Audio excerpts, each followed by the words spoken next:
अस्सलाम वालेकुम स्टूडेंट्स, क्या हाल है। बिस्मिल्लाहिर्रहमानिर्रहीम। आज का लेक्चर हम स्टार्ट करने लगे हैं। एम्पेरिकल फार्मूला की सीरीज़ हमारी चल रही है। एम्पेरिकल फार्मूला के क्वेश्चंस हम कर रहे हैं chapter number 1 FSc chemistry type 1।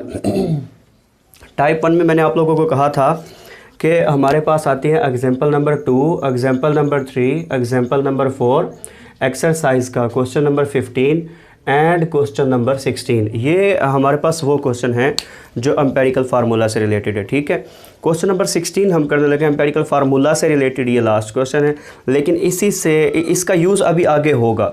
Next जो है ना हमारे पास टाइप 2, तो उसमें हम फाइंड करेंगे मॉलिक्यूलर फार्मूला। वहाँ एम्पेरिकल फार्मूला कनेक्टेड होगा, तो वहाँ भी इसकी आपको मज़ीद प्रैक्टिस करने का वक्त मिलेगा।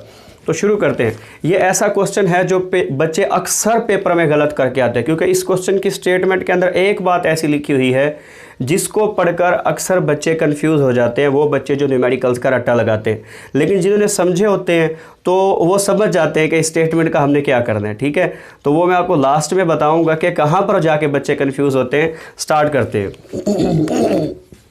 क्वेश्चन नंबर 16 कहता है ethylene glycol is used as automobile antifreeze. अच्छा, जो इथाइलिन ग्लाइकोल है इसे एज आ एंटीफ्रीज यूज़ किया जाता है। इथाइलिन ग्लाइकोल ये एक ऐसा केमिकल है जिसे ऑटोमोबाइल में यूज़ किया जाता है। जो पानी होता है, गर्मियों का जब मौसम होता है तो वाटर का बॉइलिंग पॉइंट 100 डिग्री सेंटीग्रेड से इंक्रीज़ करने के लिए इसको यूज़ किया जाता है, और सर्दियों के मौसम में वाटर का फ्रीजिंग पॉइंट को कम करने के लिए इसी केमिकल को यूज़ किया जाता है। ठीक है, चैप्टर नंबर 9 में आप इसको बहुत ज़्यादा डिटेल में पढ़ेंगे, elevation in the boiling point and depression in the freezing point. शुरू करते हैं। कहते हैं ethylene glycol is used as automobile antifreeze. It has 38.7% of carbon की परसेंटेज हमें बता दी, 9.7% ऑफ हाइड्रोजन की परसेंटेज बता दी, 51.6% ऑफ ऑक्सीजन की परसेंटेज भी बता दी। कहता है it's molar mass is 62.1 gram per mole. Find क्या करना है, डिटरमिन इट्स एम्पेरिकल फार्मूला बताओ। आप लोगों को बहुत अच्छे से पता है, जितना आप अभी तक काम कर चुके हैं, कि एम्पेरिकल फार्मूला के लिए हमें 3 चीज़ें चाहिए होती है: percentage, number of mole, atomic ratio, और लास्ट में अगर एटॉमिक रेशो फ्रैक्शंस में आ जाए तो हम उसे होल नंबर में कन्वर्ट कर लेते हैं। ये 4 मेथड है। तो फर्स्ट ऑफ ऑल परसेंटेज वो तो उसने हमें बता दी। सेकंड अब हमारे पास आ जाता है second step, number of moles. Empirical formula measure करने के लिए हमें number of moles of elements जो कि कार्बन, हाइड्रोजन और ऑक्सीजन है वो पता होने चाहिए। पेपर में जब आप लिखेंगे तो नंबर ऑफ मोल्स जो है उसको निकालने का भी आप फार्मूला लिखेंगे। मैंने नहीं लिखा क्योंकि मैं पिछले एग्जाम्पल्स में वो बातें बता चुका हूँ। Number of moles of carbon, जब परसेंटेज दी हो तो हम परसेंटेज को ही गिवन मैस कंसीडर करते हैं, 38.7 यानी कि mess of substance over atomic mass of element, और कार्बन का होता है 12। तो 38.7 और 12 जब हम करेंगे तो इसका आंसर आ जाएगा हमारे पास 3.225 मोल्स। कार्बन के मोल्स आ गए।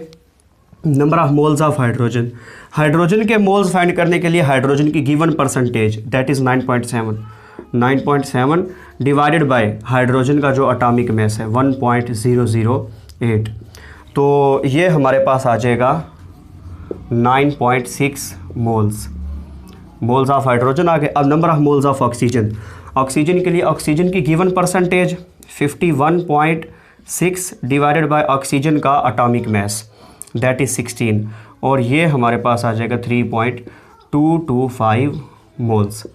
गिवन परसेंटेज को हम as a mass of substance क्यों ले लेते हैं, इसके बारे में मैं पहले से ही ऑलरेडी डिटेल में बता चुका हूँ, क्योंकि असल में ये मैस इन ग्राम ही होता है 100 में से।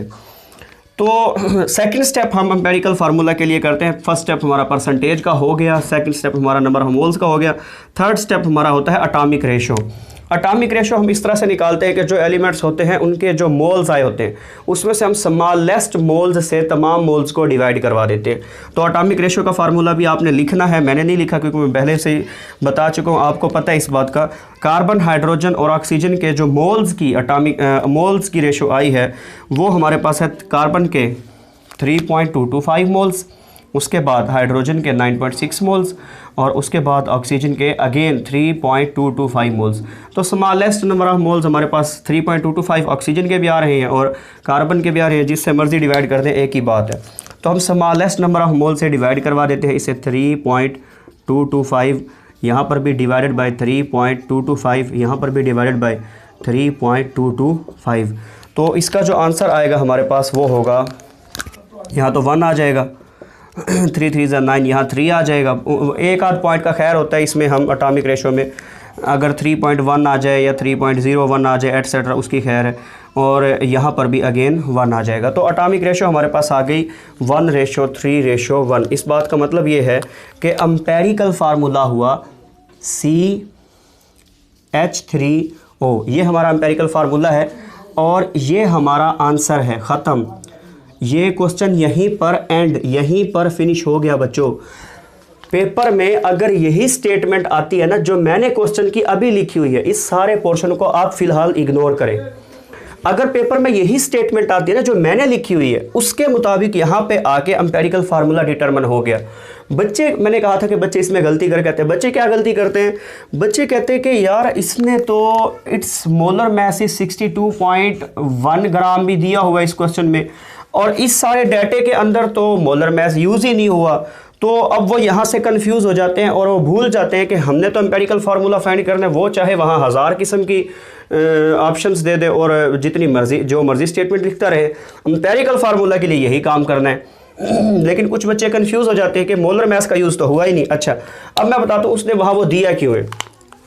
बाज़ औक़ात वो क्या करता है, पेपर में एम्पेरिकल फार्मूला के साथ साथ मालिक्यूलर फार्मूला भी पूछ लेता है। स्टेटमेंट यही होती है और कहता है साथ में मालिक्यूलर फार्मूला भी बता दें, जो कि हमारे टाइप 2 के क्वेश्चंस में हम करेंगे मालिक्यूलर फार्मूला। लेकिन मैं आपको यहीं पर समझा रहा हूँ। मैं कहता हूँ if molecular formula is also asked, फिर इसका यूज़ होगा, ये वाली जो उसने स्टेटमेंट दी है। अदरवाइज इसकी कोई ज़रूरत नहीं थी, फजूल में लिखी हुई है, अगर सिर्फ और सिर्फ एम्पेरिकल फार्मूला ही फाइंड करवाना था। हाँ, अगर वो कहता है कि मालिक्यूलर फार्मूला भी बताओ, तब इस स्टेटमेंट का बड़ा यूज़ है। मालिक्यूलर फार्मूला के लिए जब तक आपको मोलर मैस कंपाउंड का नहीं पता होगा, आप मालिक्यूलर फार्मूला नहीं फाइंड कर सकते। तो चले मालिक्यूलर फार्मूला सीखते हैं। मालिक्यूलर फार्मूला क्या होता है? मालिक्यूलर फार्मूला का मालिक्यूलर फार्मूला का जो फार्मूला है वो हमारे पास होता है N multiply by empirical formula. Empirical formula तो हम ड्राइव कर चुके हैं, CH3O। अब ये N क्या चीज़ है? N हमारे पास होता है मालिक्यूलर मैस ऑफ कंपाउंड, यानी कि इथाइलिन ग्लाइकोल का, divided by empirical formula mess.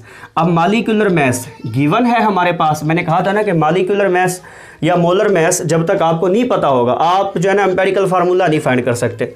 तो N हमारे पास है molecular mass over empirical formula mass. Molecular mass given है 62.1, वो हमने लिख दिया over empirical formula mass. Empirical formula हम लोगों ने फाइंड किया है CH3O। इसका एम्पेरिकल फार्मूला मैस कैसे आ जाएगा? कार्बन का 12, हाइड्रोजन का 3, ऑक्सीजन का 16, टोटल हो गया 31। तो हम 62.1 को 31 से जब डिवाइड करेंगे तो हमारे पास N की वैल्यू आ जाएगी, N हमारे पास आ गया 2।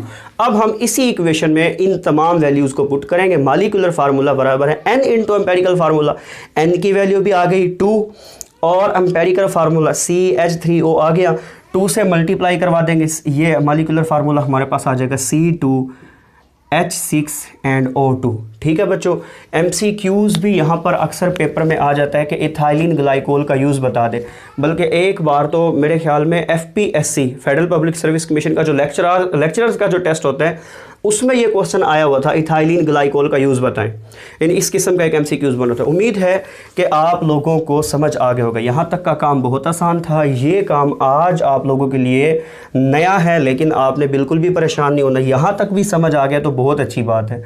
इस काम की आपने बिल्कुल भी परेशानी नहीं ले ली, क्योंकि टाइप 2 जो है हमारे पास, उसके अंदर जो मैंने क्वेश्चन सेलेक्ट किए हैं वो मालिक्यूलर फार्मूला के ही हैं। उम्मीद है कि आप लोगों को समझ आ गई होगी।